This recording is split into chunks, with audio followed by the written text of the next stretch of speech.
আসসালামু আলাইকুম ও রহমতুল্লাহ।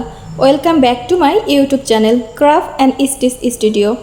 আজকের ভিডিওতে থাকছে লিলি ফুলের সুন্দর একটি হ্যান্ড পেইন্টিংয়ের ডিজাইন। এই ডিজাইনটি আমি পাঞ্জাবির জন্য তৈরি করেছি। তবে দেরি কিসের, চলুন আজকের ভিডিওটি শুরু করা যাক।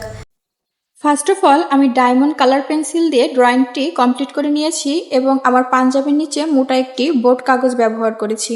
যেহেতু আমি নিচে ওয়াশ কালার ব্যবহার করব, এজন্য প্রতিটি ডিজাইনের সাইড দিয়ে আমি পানি দিয়ে ওয়াশ করে নিচ্ছি। পরবর্তীতে এখানে আমি বেগুনি এবং গোলাপি এই দুটি কালার দিয়ে ফুলের সাইড দিয়ে ওয়াশগুলো করে নেব।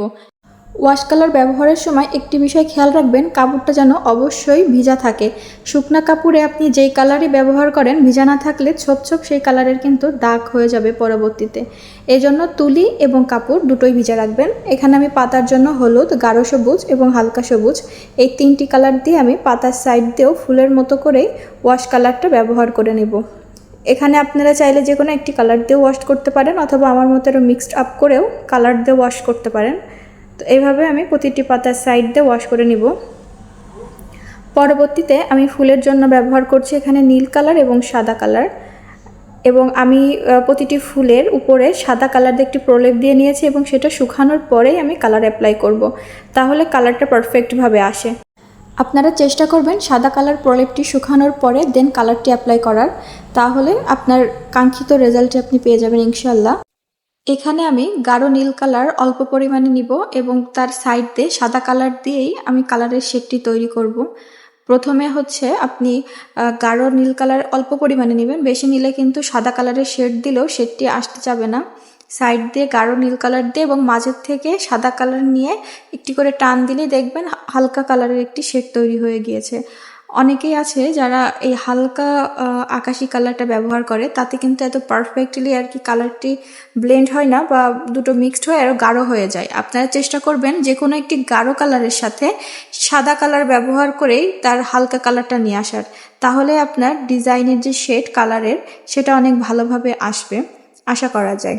একটি গুরুত্বপূর্ণ কথা, এই পেন্টিংয়ের জন্য আমি ফেব্রিকের অ্যাক্রিলিক কালার ব্যবহার করেছি এবং রাউন্ড ও ফ্ল্যাট এই দুটি ব্রাশ ব্যবহার করেছি। প্রিয় সুধী, আপনাদের মধ্যে যারা পেন্টিং রিলেটেড নিত্য নতুন ডিজাইন দেখতে আগ্রহী, তারা আমার ইউটিউব চ্যানেল সাবস্ক্রাইব করে আমার সাথেই থাকবেন। পাতাটি পেইন্ট করার জন্য গাঢ় সবুজ, হালকা সবুজ, হলুদ এবং বাদামি এই তিনটি কালার ব্যবহার করছি। দেখুন, এই পাতাটির উপর থেকে নিচের যে ব্যবধানটি বোঝানোর জন্য আমি নিচের দিকে হালকা কালার এবং উপরে গাঢ় কালার ব্যবহার করছি, তাহলে পাতার শেপটি খুব সুন্দরভাবে বোঝা যাবে। এবং অন্যান্য পাতাও আমি সবগুলো কালারের অল্প বেশি মিক্স আপ করে তৈরি করে নিয়েছি।